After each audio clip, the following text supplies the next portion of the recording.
స్వచ్ఛమైన పణంబు మీరలు చక్కన్ పట్టి మధింపగా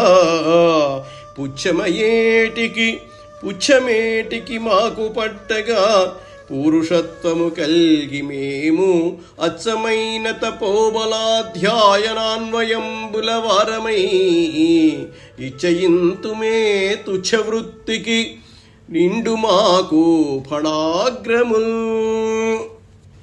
మీరు స్వచ్ఛమైన పడగలు పట్టుకొని చిలుకుతుంటే మేము తుచ్చమైన తోకనెందుకు పట్టుకోవాలి?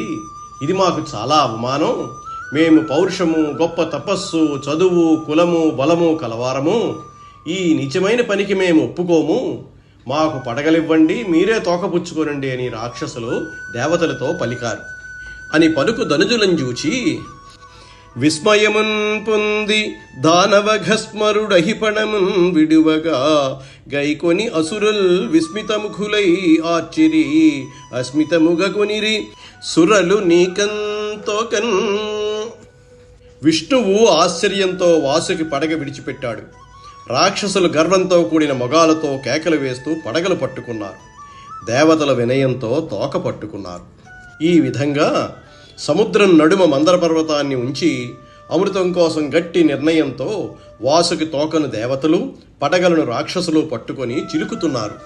ఆ సమయంలో విడివండి విడివండి అని వాసుకు అంటుండగానే కొండ అడుగు భాగంలో కుదురు లేనందువలన ఆ పర్వతం బరువు వలన బుడబడమంటూ సముద్రంలో మునిగిపోయింది. దానితో అందరూ వణికిపోయారు.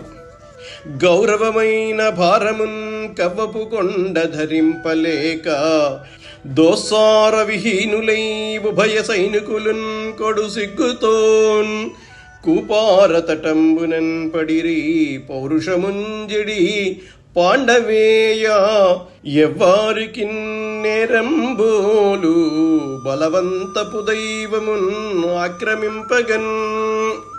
ఓ రాజా, అలా మునిగిన మందర పర్వతం ఎత్తి నిలబెట్టడానికి బలం చాలనందున దేవదానవుల ఉభయులు సిగ్గుతో పౌరుషం చెడి సముద్రం ఒడ్డున నిలుచుని బాధపడసాగారు.